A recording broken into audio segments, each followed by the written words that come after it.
Hello friends, good morning. My name is Akash Sanjay Kubragade. I am a coordinator at Karunyakara Institute of Dalit Knowledge and Delhi University. Karunyakara Institute of Dalit Knowledge is founded by Dr. Professor Leela Karunyakara sir, and his idea behind this institution to provide an academic space to scholars, professors, and doctors who are engaged in the field of Dalit studies. Today, Karunyakara Institute of Dalit Knowledge going to have its 42nd lecture, and this lecture is a part of a series that we started on 14th of April 2025 on the occasion of Dr. Babasaheb Ambedkar Jayanti. In this lecture, Professor Karunyakara are going to chair today's session, and also he's the key speaker of today's lecture. So I request Dr. Darshana Mishra to please welcome Professor Karunyakara. Thank you, Akash. I am Dr. Darshana Mishra. I am introduction of the Honorable Chair, Dr. Karunyakara sir. Dr. Leela Karunyakara is a former Vice Chancellor and founder of Karunyakara Institute of Dalit Knowledge. He is the author of The History of Dalit Identity and Modernization of Buddhism.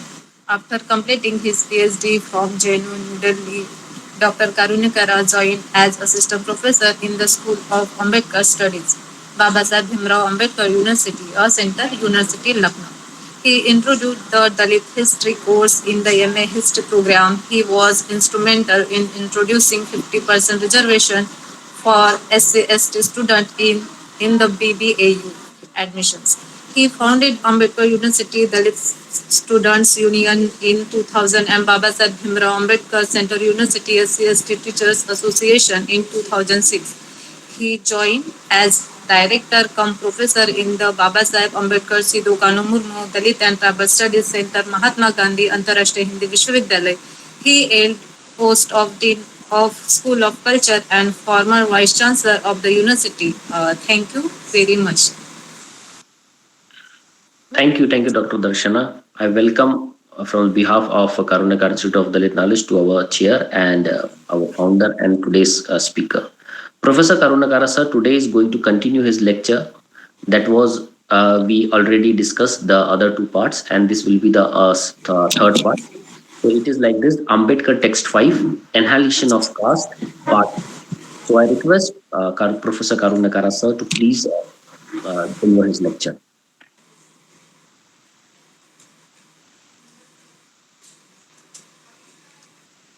Yeah, thank you very much. As we all know very well that Karunyakara Institute of Dalit Knowledge, it's a conducting Dalit Knowledge lecture series, which we have started last year, April 14th, that's 2025. So it's good to see that this Dalit Knowledge lecture series are continuing without any interruption on every Saturday. As far as this lecture is concerned, Annihilation of Caste. We have selected each lecture one Ambedkar text on which I am giving lectures on Ambedkar writings and speeches. For each lecture, we are taking up one text or a title, a theme within the text. So this Annihilation of Caste, this is a part 3 lecture. Part 1, part 2, what I talked on Annihilation of Caste, the undelivered address of Dr. B.R. Ambedkar. When I said Dr. B.R. Ambedkar, I want to tell you all of you that I don't include R means Ravu. I include B.R. Ambedkar means B means Bhim, R means Rao, and Ambedkar. Bhim Rao Ambedkar. For some people, B means Bhim Rao. So B means Bhim Rao. R means Ramji, his father's name. His father's name. It is generally in Maharashtra people use it. In Tamil Nadu also it is there. It's like that. But to me, so culturally, when I look from the cultural perspective, Ambedkar name is, I don't want to include Ramji name to the Ambedkar, which some other people derive a pleasure, but I don't take a pleasure of including Ramji. So I'll call it a Bhim Rao Ambedkar. So all my efforts is that how to bring a kind of a cultural consciousness within the Dalit world. That's my effort.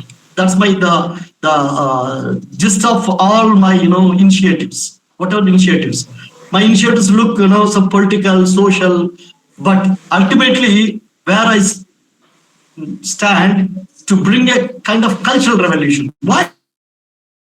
That's what Ambedkar discussed in his book, The Annihilation of Caste, in his address, which is published in 1936. The 1944, the third edition is available in the Ambedkar's volume 1,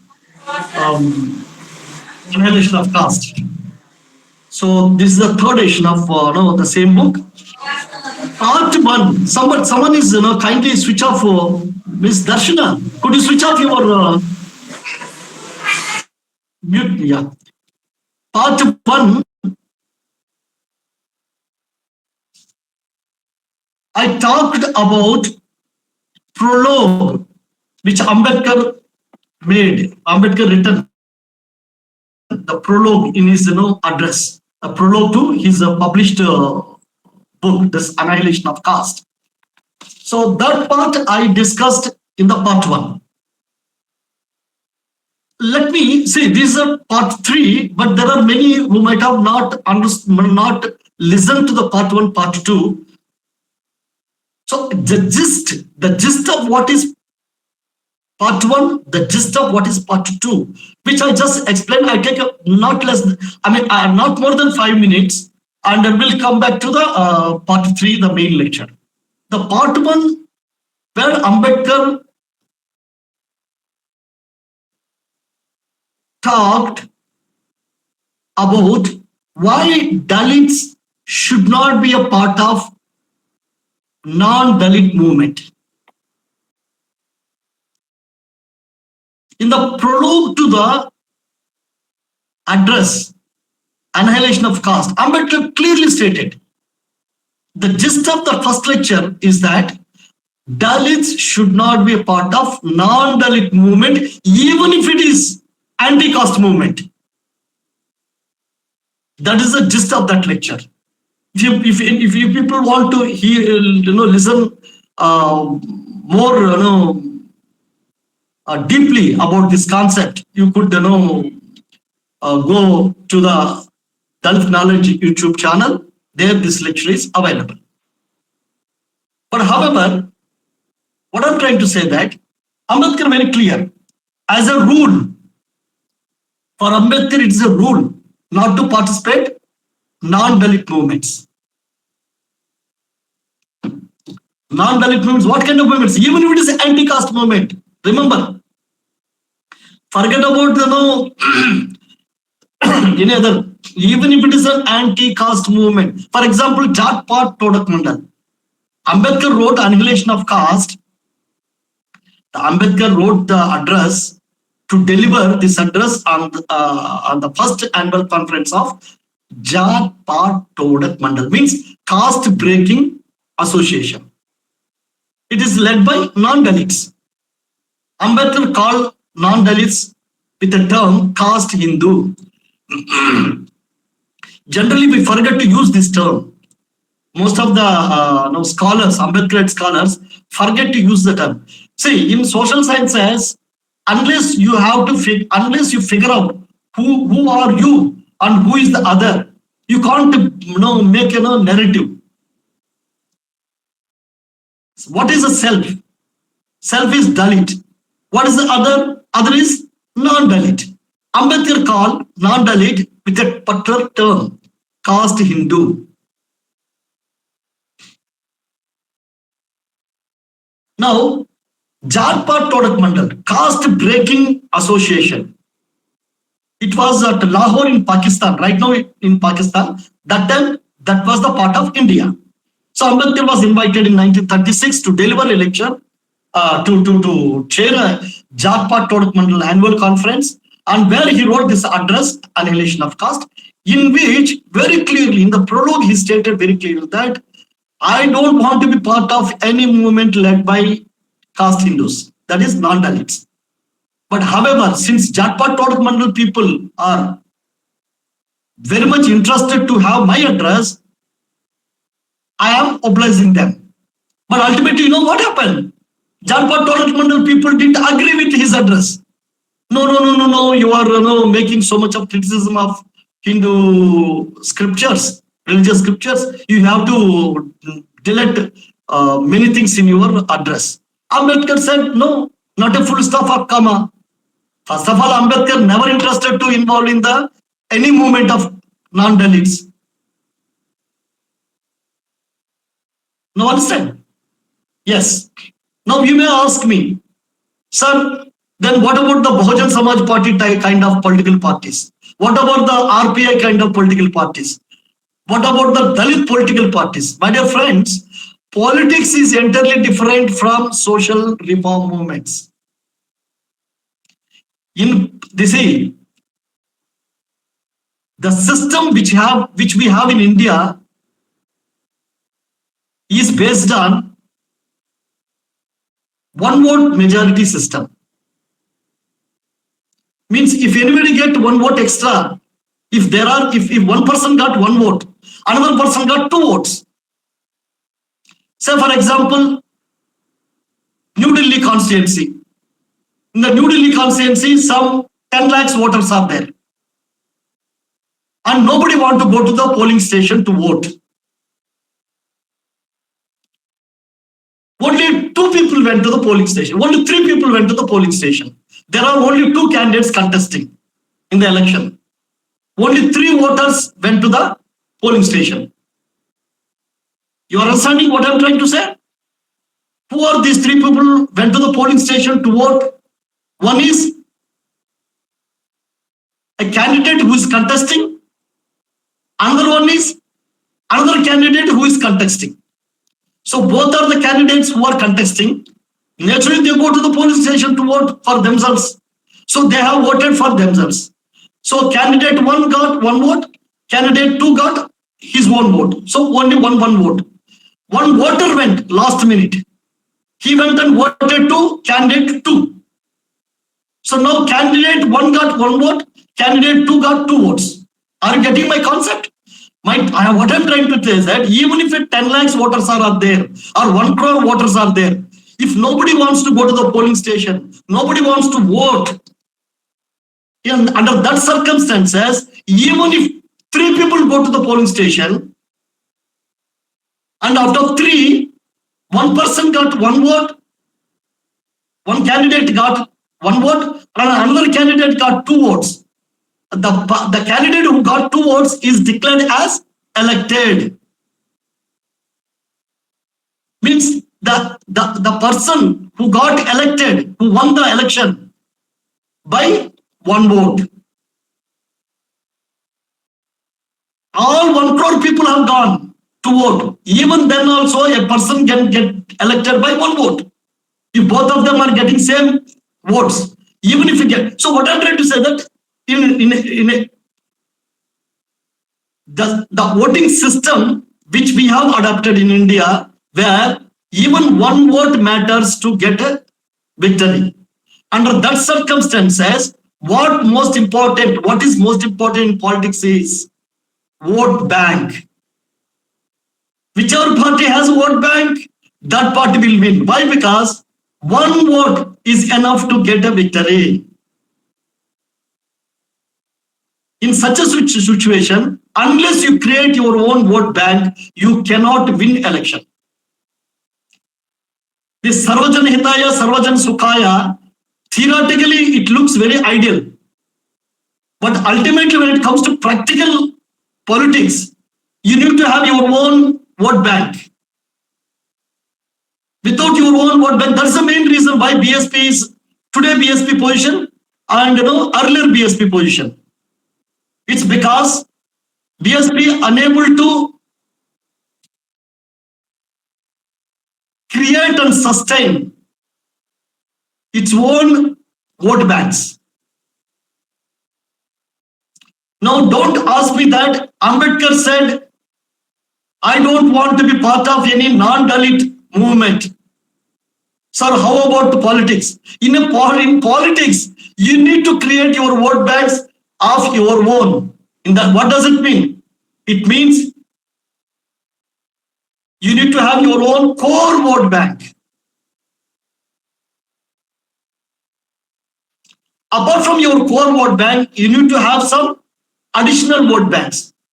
For that reason, any Dalit party, Bahujan Samaj Party, RPI, Prakash Ambedkar, any Dalit political party needs to have vote banks from non-Dalits too.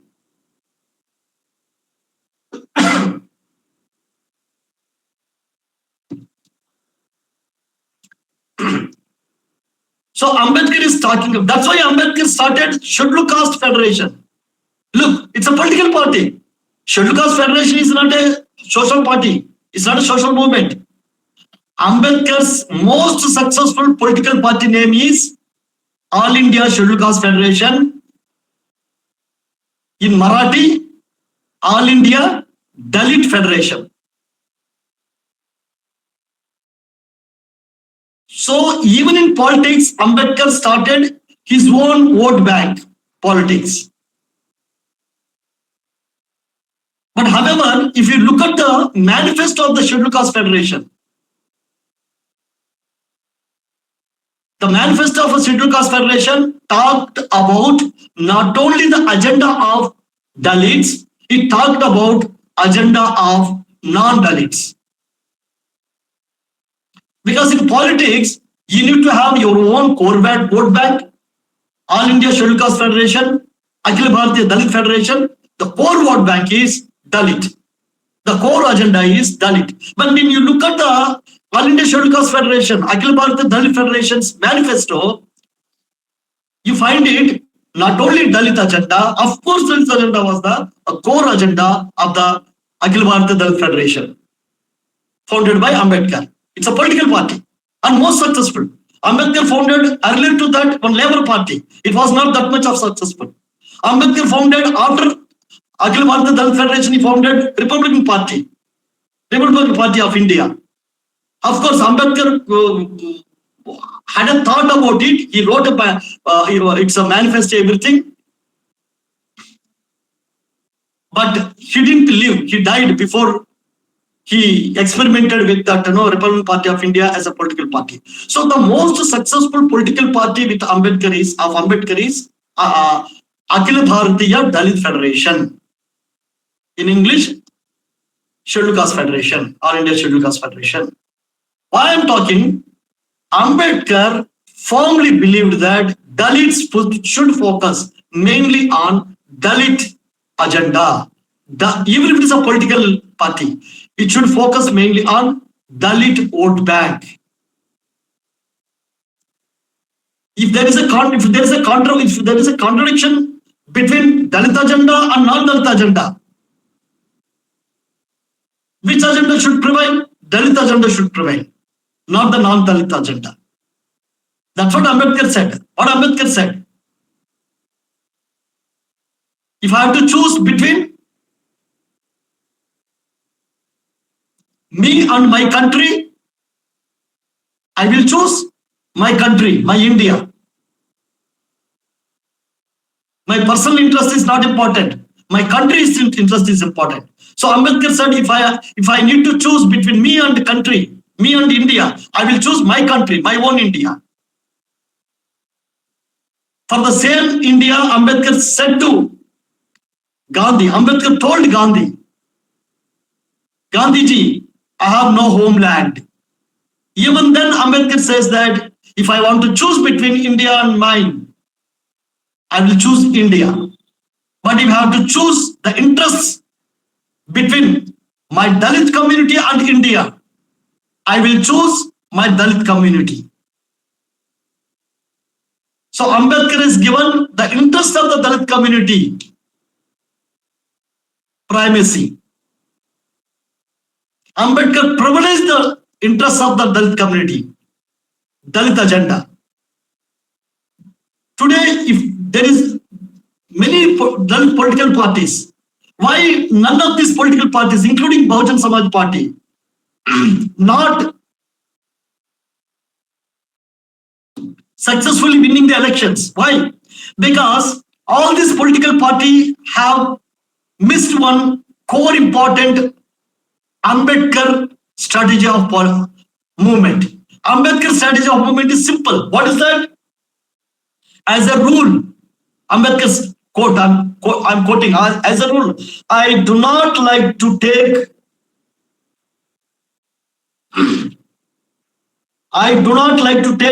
part in any movement which is carried out by the caste Hindus. Ambedkar was very clear. I do not like to take any part in a movement which is carried on by the caste Hindus.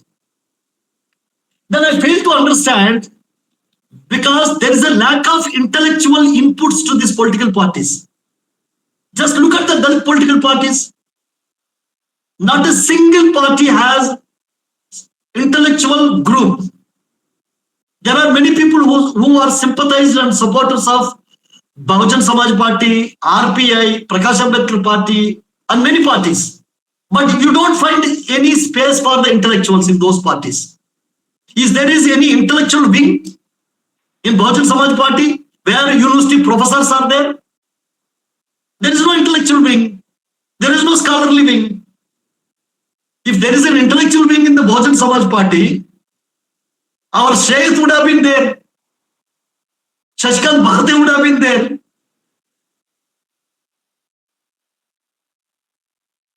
There are many supporters. There's nothing wrong in supporting, any political party. What I'm trying to say that a political party having no intellectual space, how can that leadership get the intellectual inputs, intellectual direction?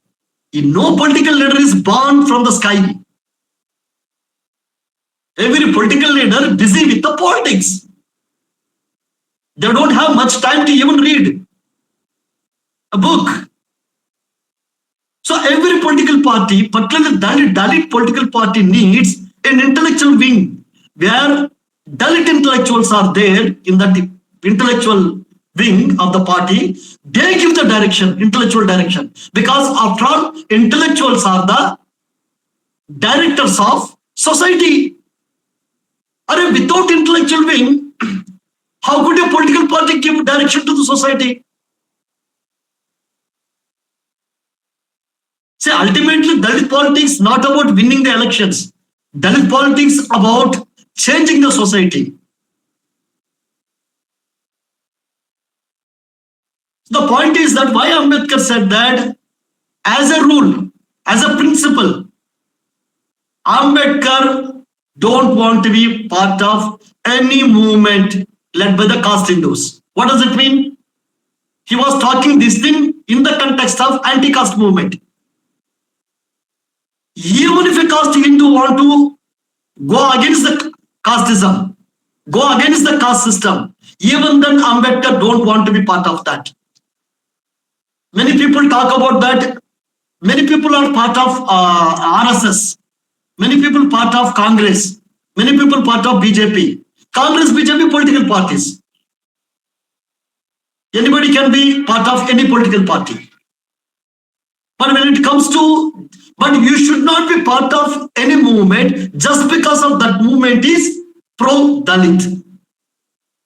You should not be part of any movement just because that movement is anti-caste. No. I could see many Dalits, they're so emotional. If any non-Dalit says Jai Bhim, he suddenly overnight that person and that non-Dalit will become leader of Dalits. And all Dalits collect the lakhs of rupees, they organize one meeting. Mostly it happens in Nagpur only. They bring that guy from Delhi or somewhere, that non-Dalit guy. Kanaya Kumar, I could see. Kanaya Kumar was a non-Dalit. He was never been an Ambedkarite. I don't know how many books he read. Suddenly one day he became a Jai Bhim. He started issuing the slogans Jai Bhim. And Dalit so much, what is euphoria was there. And some Dalit people brought him to Nagpur or somewhere and to deliver a lecture. Why do we need non-Dalit to tell about the Dalits? Can't Dalits are capable enough to talk about themselves? Just because of some non-Dalit says Jai Bhim or Jai Ambedkar, so much emotional. The Ambedkarites are so much emotional that, and I could see many YouTube channels also, they deliberately make some issues on Dalits and Ambedkar, and they earn lakhs of rupees through the YouTube channel. Why? How they earn? And all of them are non-Dalits. How they earn money? They know that Dalits are very emotional. We'll make one YouTube something on some topic on Dalits or an Ambedkar, and these Ambedkarites and Dalits are there to what? To view it, to subscribe it, to share it, to propagate it. So by the end of the month, that YouTuber who is a non-Dalit, he will get lakhs of rupees from the YouTube company. Why that mindset should change? Ambedkar was very clear about this. That's what I'm telling you. It's not I'm talking. I'm just explaining about what Ambedkar said. He was not a part of any non-Dalit movement. This was the section, part 1 of my lecture on Annihilation of Caste. Part 2 of the lecture is about the cultural movement. Part 1 is about non-Dalit movement. Anti-caste movement led by non-Dalits. Part 2 is cultural movement. Ambedkar was very clear. What should be the priority for Dalits? No politics, nothing. Whenever Ambedkar on politics we discuss, suddenly we take one statement. Ambedkar said that politics is a key with which we can open everything. No. The other thing also we didn't read. Full sentence is not said. Ambedkar always given importance to cultural movement, not a political movement. Political power is short-term gain. Look, Dalits were very politically very strong and visible some 10-15 years back. Today what happened? Look at the Dalit political parties in 2026. Not a single Dalit political party has any strong political voice.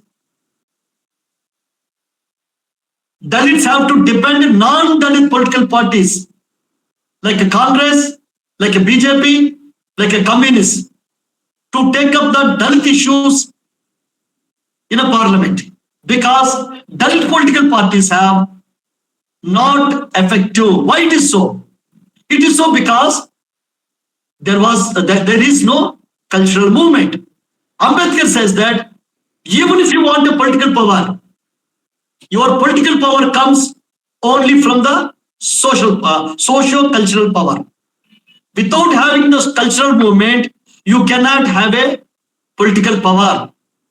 Then you may ask me, then how could BSP become politically strong? BSP produced 3 times Mayawati chief minister, 4 times. And BSP won many seats. So how it possible? It was possible because Ambedkar's socio-cultural movement. Ambedkar was saying that there was a Martin Luther movement in Europe. Martin Luther, don't get confused with Martin Luther King Jr., who is a black civil rights activist, Afro-American, American black rights activist, Martin Luther King Jr. He is different. I'm talking about Martin Luther, who led Protestant revolution against Catholic Christianity. So who that resulted into democratizing the Christian religion in Europe. So that was a socio-religious cultural movement. Because of the socio-religious cultural movement of the Martin Luther, Ambedkar says that because of this Martin Luther's movement, Europe became very strong politically. Look at the England. It became very strong politically. Everywhere England ruled. Ambedkar, according to Ambedkar framework, it was the socio-cultural, religious cultural movement that led by the Martin Luther that laid the foundation for the political power of the Europe. Then he was talking about the Puritanism. Puritanism in England that led to the discovery of the new land. That was called later on America. American War of Independence. America became a new country out of the control of the England. It was because of the Puritanism. So Ambedkar said that Puritanism was a clearly socio-cultural religious movement. Because of that, America became a powerful country. Same thing he was explaining with the Arab countries. Ambedkar says that it was because of the Muhammad who led socio-cultural religious movement and who founded a new religion called Islam. So Islam, as far as Ambedkar was concerned, it was a socio-cultural movement against the established system in Arab countries, where Arab nations became politically very strong because of the Muhammad's socio-cultural movement, religious movement. Now Ambedkar comes to India. In India, Ambedkar says that look at the Guru Nanak movement, who laid the foundation for the Sikhism, who laid the foundation for the political power of the Sikh community. So Guru Nanak, the movement of the Guru Nanak was socio-cultural religious movement.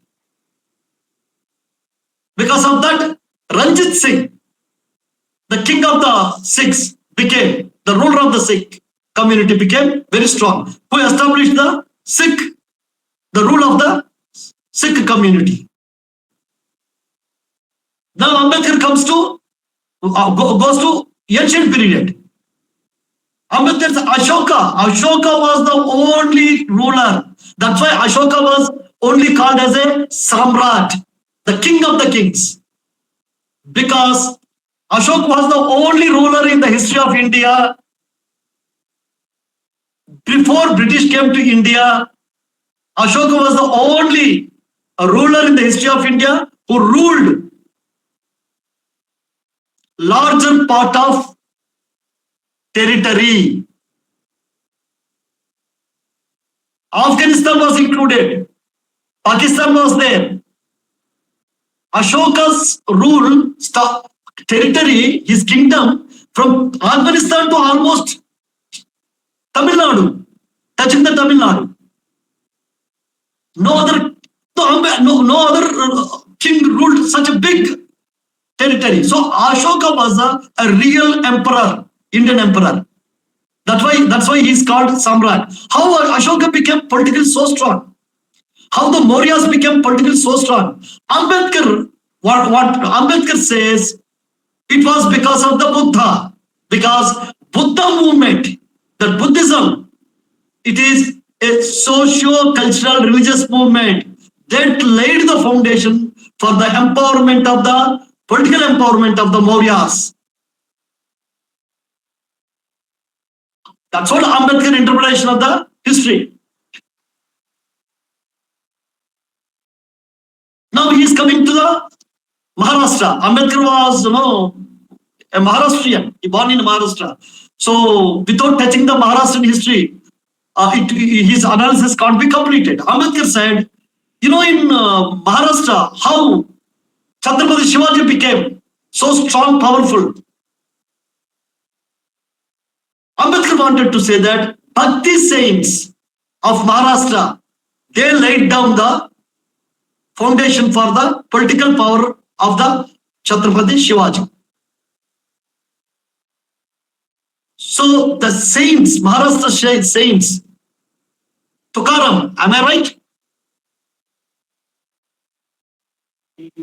Yes, sir. Yeah. So the saints, Maharashtra saints, laid down Their movement was socio-cultural religious movement. This is what Ambedkar analysis. Now the question is that how Bahujan Samaj Party became so strong?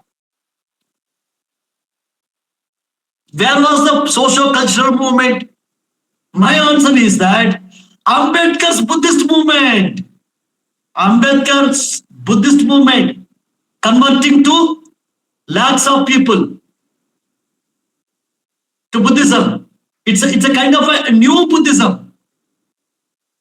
He revived Buddhism. Once again, he brought Buddha to India. So Ambedkar movement was, the Buddhist conversion movement was socio-cultural religious movement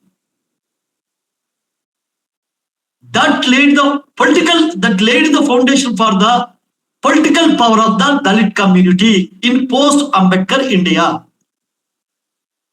That was the reason Republican Party of India,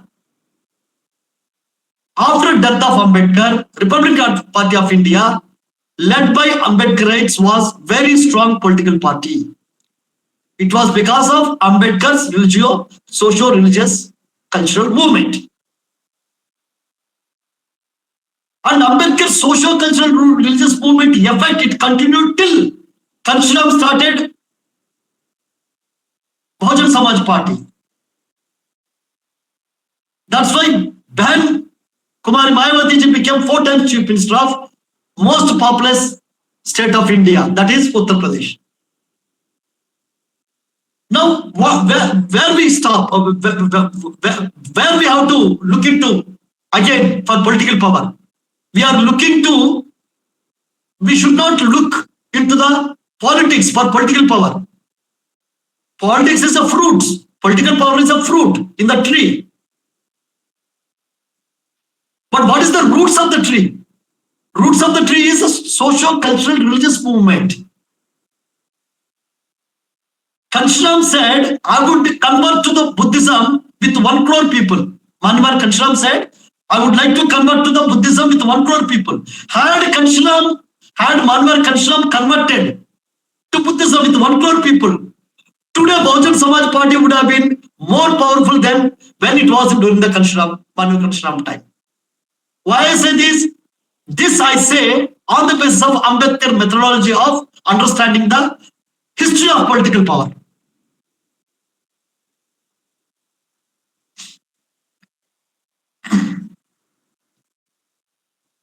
Now, this is about the part 2 of Ambedkar's Annihilation of Caste. Now, coming to the part 3 of the Ambedkar's book, Annihilation of Caste.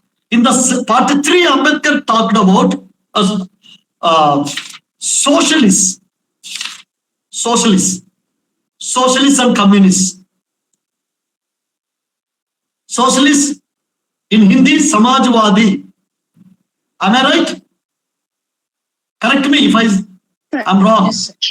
Yeah. So socialist means Samajwadi, communist means Samyawadi, right? So Ambedkar was talking about socialists, communists in this part 3 of his book Annihilation of Caste. So our lecture, part 3 lecture is also about the same. Let me read out Ambedkar's statement, very powerful statement he made at the end of the part 3 in his book. Let me start with the Ambedkar's statement at the end of the part 3 of his book to start with my lecture. Ambedkar said, turn any direction you like. Caste is the monster that crosses your path. You are turning the right side, you will see the caste. You are turning the left side, you will see the caste. You are going the north side, you will see the caste. You are going the back side, you will see the caste. You are sleeping this side, you don't get the good dreams, you will get the caste dreams only. You are sleeping on the left side, right side, you will don't get the beautiful dreams, you will get the caste dreams only. In Indian society, whichever direction you turn, you have to face caste. There is no other way. Caste is the monster that crosses your path. Turn in any direction. Turn in any direction you like. Caste is the monster that crosses your path. You cannot have political reform. You cannot have economic reform unless you kill this monster. Part 2, Ambedkar said very clearly. Ambedkar, what he said? Part 2 lecture, part 2 of his book, he was talking about the political reform, political movement. Ambedkar said that no, without cultural movement, without cultural reform, without social reform, you cannot have a political reform, political power, political movement. That part is over. Now part 3, what is talking about? Economic reform. Because generally what will say, some people say that no, without politics, there is nothing. Political, once we get the political power, we will change anything. It's a foolishness. It's a foolishness to say that political power is a solution for all the problems. It's a foolishness. How I say this? On the basis of Ambedkar argument. On the basis of Ambedkar argument. Ambedkar very clearly states, political power should precede social power should precede political power. Political power should be preceded by the social, cultural, religious power. So without cultural reform, without social reform, political power you can't get. Same way, without cultural reform, without social reform, you cannot get the economic power. Now suddenly communist people will come to you. Suddenly socialist people will come to you. They will tell the Dalits, you see, you are very poor. Your own Dalits who are rich, your own Dalits who are middle class, you are educated Dalits. Rich Dalits don't care about the poor Dalits. Only we communists talk about the poor. You join us. These communists say. Ambedkar said this is all, they are misguiding the Dalits. Communists and socialists are misguiding the Dalits. Dalit should not fall into the trap of the communist and socialist agenda, because economic reform is not the solution for all the problems of Dalits. And you cannot get, Dalits can't get the economic power without the social reform, without the religious reform, without the cultural reform. So Ambedkar want to say that if you want to get the social, if you want to get the political power, that's in the part 2 lecture, you need to have a cultural power, religious power, social power. If you want to become rich, wealthy, if you want to get economic power, then also first you have to get social power, cultural power, religious power. Without getting social, cultural and religious power, you cannot get neither political power nor economic power. Even if you get a political power and economic power, not because of the political movement, not because of the economic movement, it's because of the socio-cultural religious movement. That's what Ambedkar thesis about why Ambedkar don't want to be part of non-Dalit movement, even if that movement is against the caste movement, against the caste. So Ambedkar was very clear. Problem is not about Ambedkar thoughts. Problem is not about Ambedkar's positions on different issues. Problem is how could we understand Ambedkar? What methodology we adopt to understand Ambedkar? If you are looking at Ambedkar from Bahujan Samaj Party perspective, you can understand Ambedkar within the framework of the Bahujan Samaj Party. If you are looking at Ambedkar from the RPI perspective, Republican Party of India, led by Ramdas Atawaleji or Prakash Ambedkar's political party, or if anybody party, so you are looking at Ambedkar within the framework of that political party. You are looking at Ambedkar from being a Buddhist. So you are understanding Ambedkar within the framework of that Buddhist religion.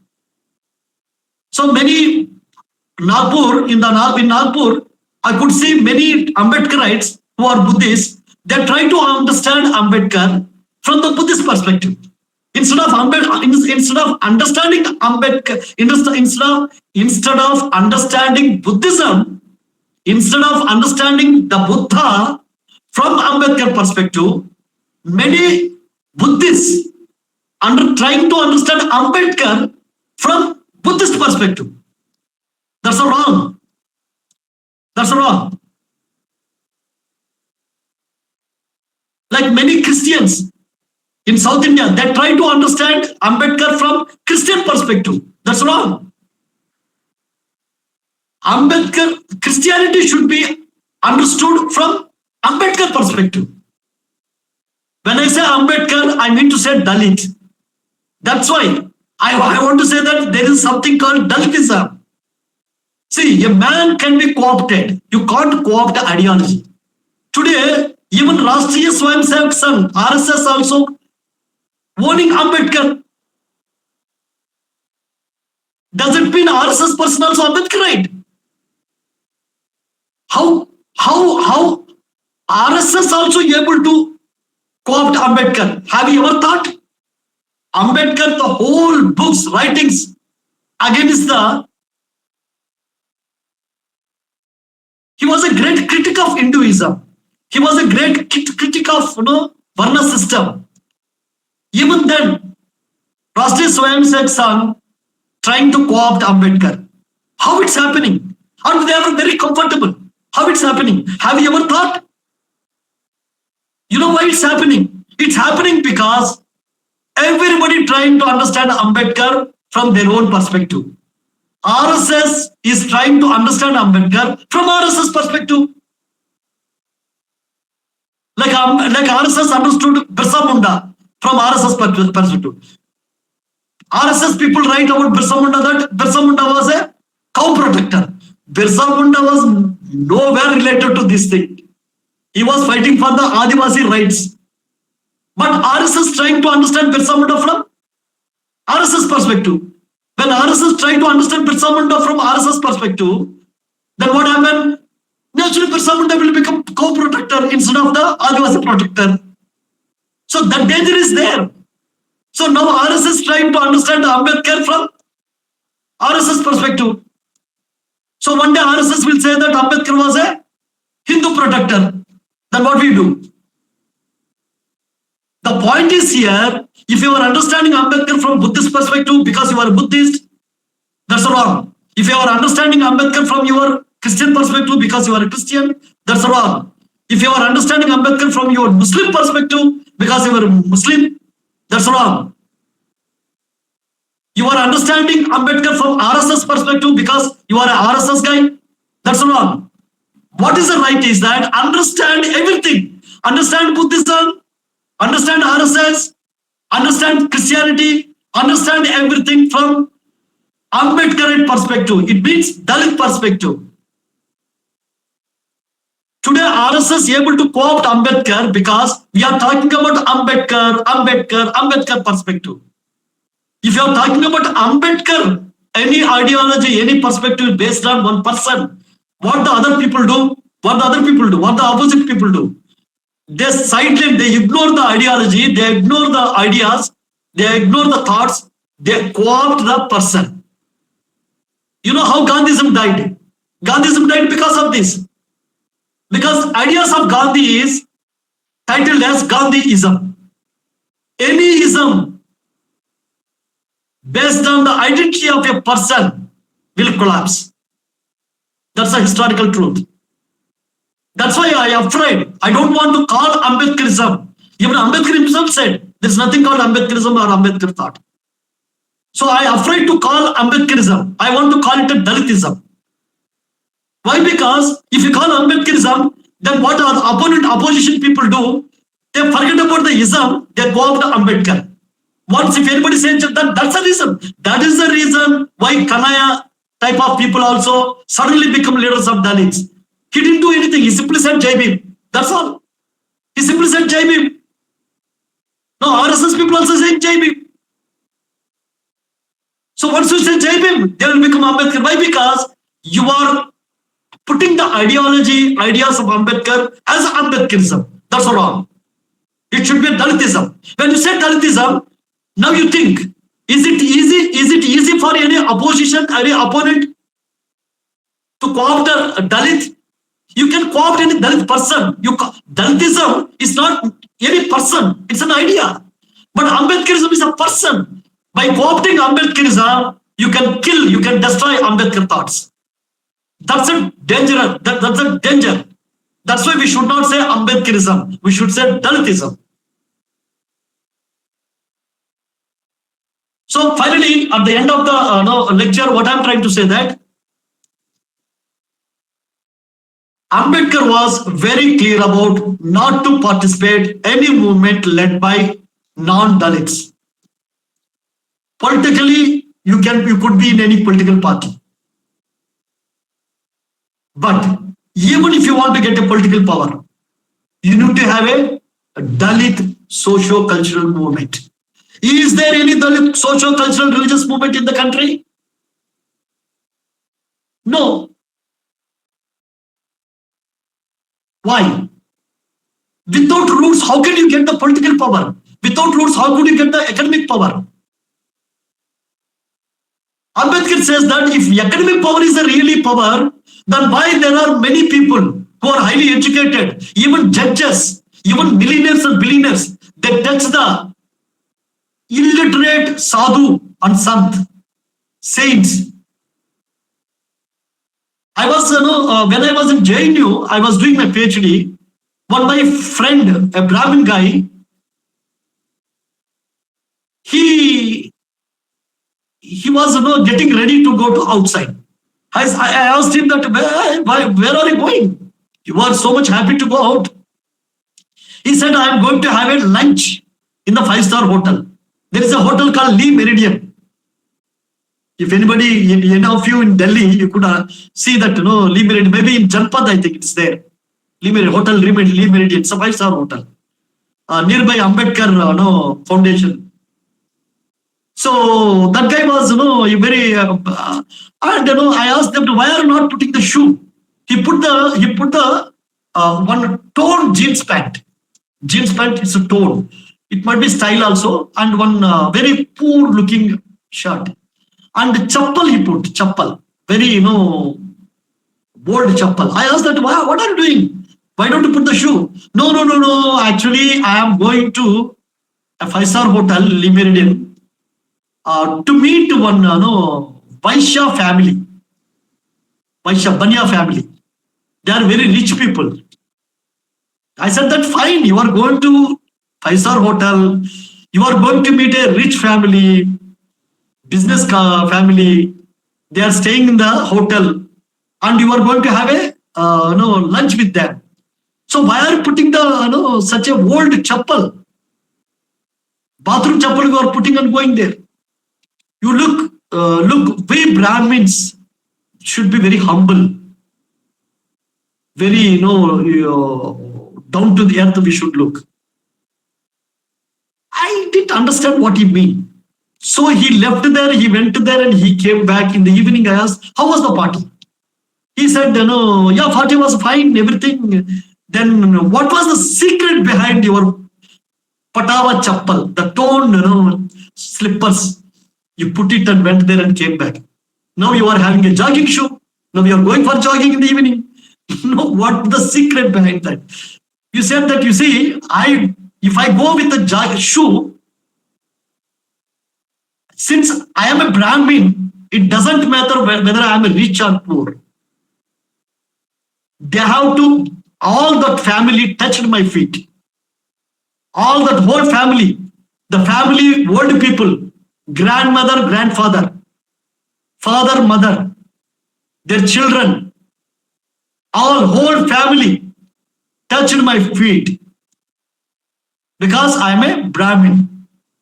When they touch my feet, they have to touch my feet, not my shoe.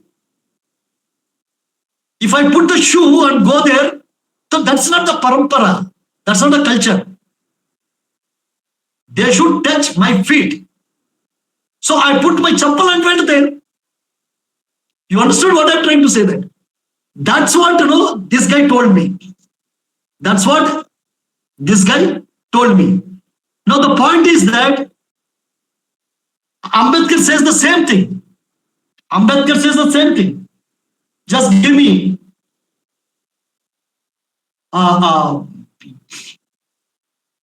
Ambedkar. See, this is the practical experience which I had. This is a practical experience which I had. I am sharing with you. Now, when you connect this practical experience that a Brahmin, a poor Brahmin, feet was touched by millionaires and billionaires. Why? That's what Ambedkar questions. Ambedkar writes here, very clearly stating that why there are billionaires and millionaires. I'm not finding exactly where it is. Yeah. Yes. Yeah. Yeah, somewhere Ambedkar wrote. Yeah, he says that, you just check it in the Annihilation of Caste Part-3. So when he was talking about the economic power, then how come millionaires also touch the feet of the Brahmin? If economic power is everything, it should be in reverse. A poor Brahmin should touch the feet of the rich person. But it's happening in reverse. A rich person is touching the poor Brahmin feet. Why it is so? So ultimate power is the social power. That's why Dalit should work for the social power, religious power, cultural power. So Ambedkar put it everything, religion and culture into culture, religion and social into culture. So Ambedkar wanted social power, not a religious or not a political or economic power without the social power. And Ambedkar was very clear, you cannot get a political power or social power, so you cannot get a political power and economic power without the cultural power. Even if you have, today if you have political power and economic power, it's because in the history, your forefathers worked for the socio-cultural religious power. Because of that reason, today you have economic power, today you have political power. Now, if you want to increase your political power, now if you want to increase your economic power, first you have to work for social, cultural and religious power. This is what Ambedkar want to say. Ambedkar refuses to accept Marxism because Marxism says all workers are one. Ambedkar says that all workers are not one. So because of that reason, Ambedkar says that caste divides the workers.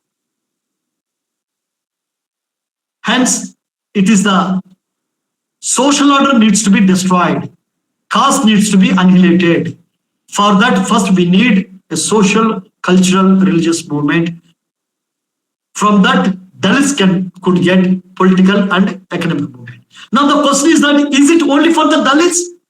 If you apply this framework to OBCs, same is the case. OBCs, more and more OBCs are talking about politics. But that political power is, they have got, even today, whatever political power they got, it's because of Ambedkar's socio-cultural religious movement. Periyar Ramaswamy Nayakar socio-cultural religious movement. Mahatma Phule socio-cultural religious movement. Religious movements, cultural movements, social movements led by Phule, Periyar, Ambedkar. All this finally gave political and economic power to Shudras, the backward castes, and Dalits, and Adivasis. So, my dear friends, at the end of the lecture, the point, the message from Ambedkar is that not only Dalits, even if it's a backward caste or Adivasi, if you want economic power, if you want political power, focus first on socio-cultural religious movement. Don't put all eggs into one basket. Everybody don't do politics. Let some people do politics. Let some people do business to get the economic power. But majority people should do what? What? Majority people should involve in social movement, cultural movement, and religious movement. With these words, I take leave. Thank you very much. Jai Bhim, Jai Bharat. Thank you very much. Thank you, sir. Thank you, sir, for your very important lecture. And I know we yet not completed our annihilation of caste. So, do you think that we should take a question answer session, or we should No. Every part we will take a question and answers. Okay, sir. After end of every lecture, then only it is an academic lecture. Okay.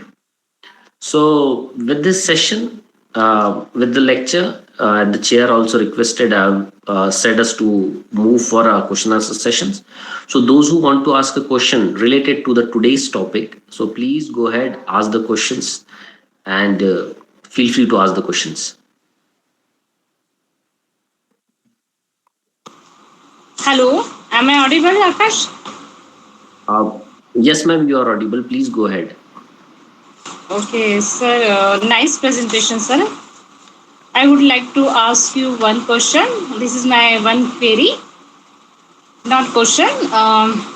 Sir, recently the Supreme Court gave an order that if SC, ST convert to Christian religion, they will not be treated of SC, ST. Is it applicable to SC, ST? Please comment on it.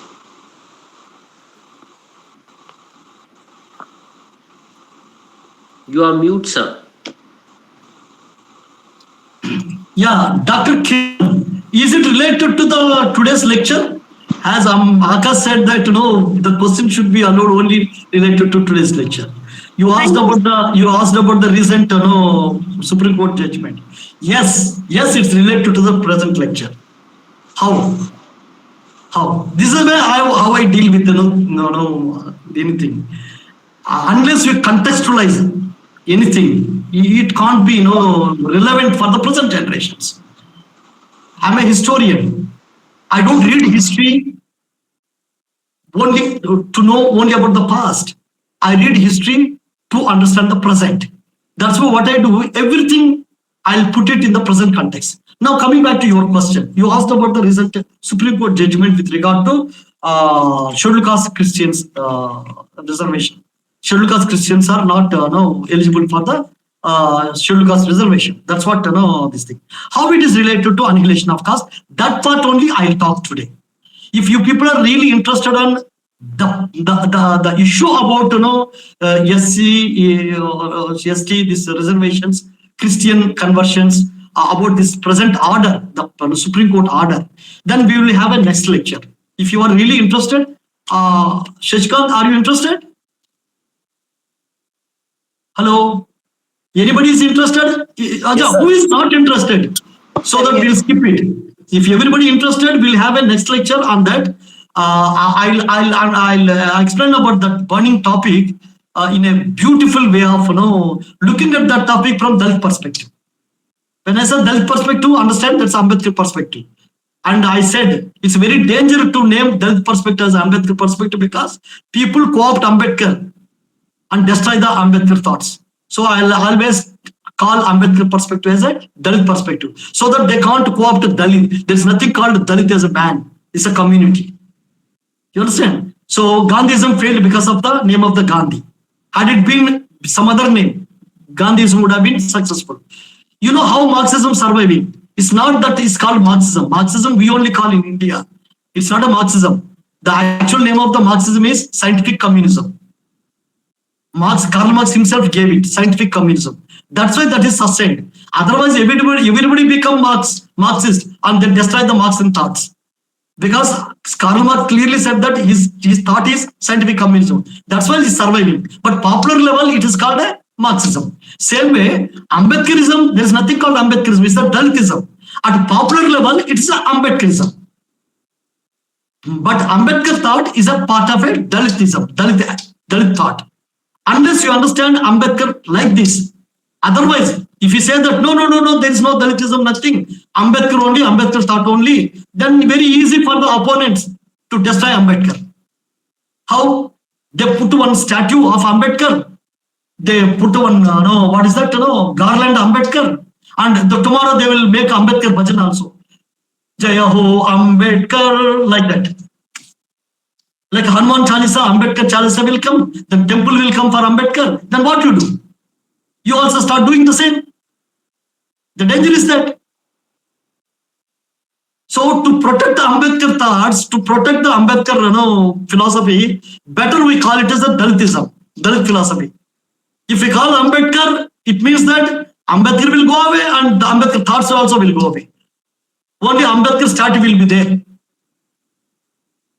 That's why my view is that Ambedkar thoughts, Ambedkarism should be called as a Dalitism, Dalit thought, and Dalitism, Dalit thoughts more than Ambedkar also, more than Ambedkar thought also, right? However, the crux of the Dalitism is of course Ambedkar thought. The nucleus, the center of Dalitism is Ambedkar thought. Anyhow, now coming back to the question which is talking, you see, we will have next lecture. We will have exclusively on this topic, exclusively on the topic of the Supreme Court, this judgment.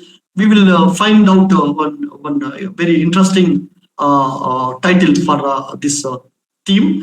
But now the question, how Dr. Kiran's question related to today's annihilation of caste, how it is related to annihilation of caste. Simply that much only I can comment.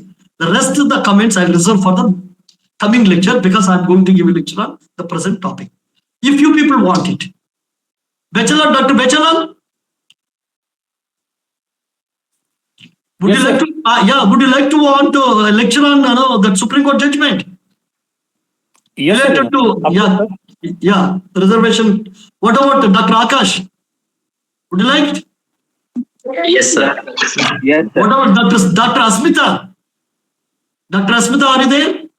Yes, Whoever yes, I could sir, see, yes, sir. shall we have that topic next lecture?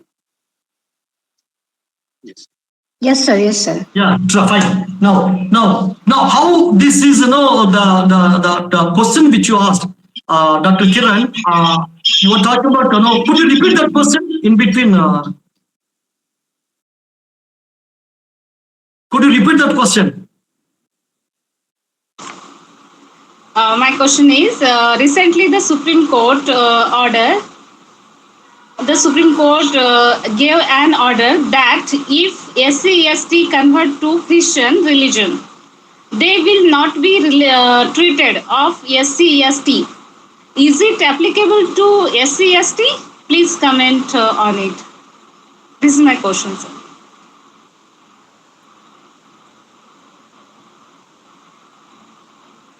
sir, unmute yourself, please. Dr. Kiran, you said that you belong to Adivasi community, right? Scheduled tribe. Yes, sir. Yeah. There is a misunderstanding about this order. It is nothing to do with the scheduled tribes. It is only to do with the scheduled caste. Okay. Scheduled tribe can become a Christian. Only scheduled caste should not become a Christian. That's the thing. So as far as your question is concerned, scheduled tribes are freely, they can become a Christian and they can have a scheduled tribe reservation. This restriction is only on scheduled caste. In my next lecture, I talk about why it is only on scheduled caste. We'll talk about those things next lecture. Now the answer, how it is related to annihilation of caste. My simple statement is that what the court order says, if you become Christian, you are not a scheduled caste. Means if a Mahar become a Christian, you are not a Mahar. If a Chamar become a Christian, you are not a Chamar. What does it mean? That means annihilation of caste. Caste is gone. If you are going to scheduled caste, you are not a Mahar. Once you are going to Christian religion, you are not a Mahar. It means annihilation of caste. Once you are converted to the once a Chamar convert to the Christian religion, you are not a Chamar. So annihilation of caste over. Ambedkar mission is completed. Clap. Mission possible. Mission accomplished. If Chamar becomes Christian, he is no more Chamar. I am not saying. Ambedkar is not saying. Honorable Supreme Court is saying. Honorable Supreme Court saying that a Chamar once embraced Christianity, he is no more Chamar. Means Ambedkar whole life purpose is achieved.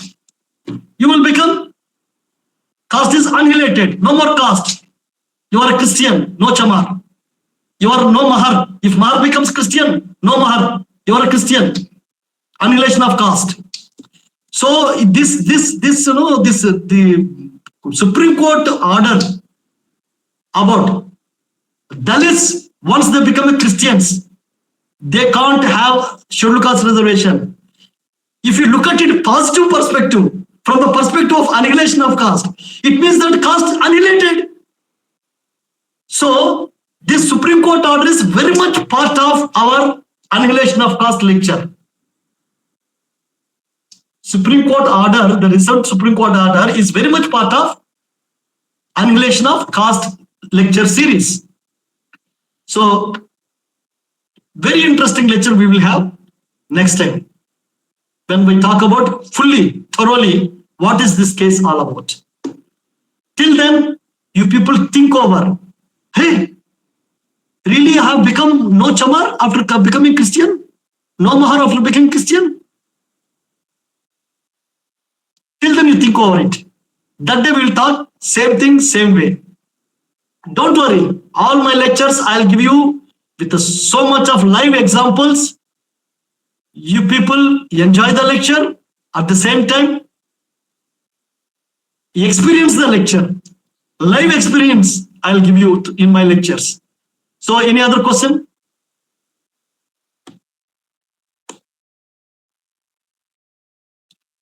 Fine, you could go for vote of thanks. Okay, thank you, sir, for today's lecture. Now I request Shashikant Sambodhi to please give official vote of thanks. Thank you for the opportunity. On the behalf of Karunyakara Institute of Dalit Knowledge, it is my immense pleasure to extend a heartfelt vote of thanks for this enriching session. First and foremost, our deepest gratitude and warm regards goes to Professor Lilla Karunyakara sir, a respected Dalit historian and a profound Ambedkar thinker.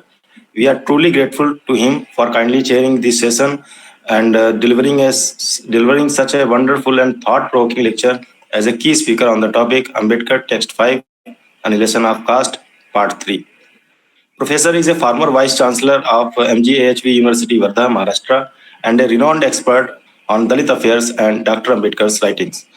His insights today have greatly enriched all of us. We also extend our sincere thanks to all the participants and attendees who joined us for the 42nd online lecture in the KIDK lecture series.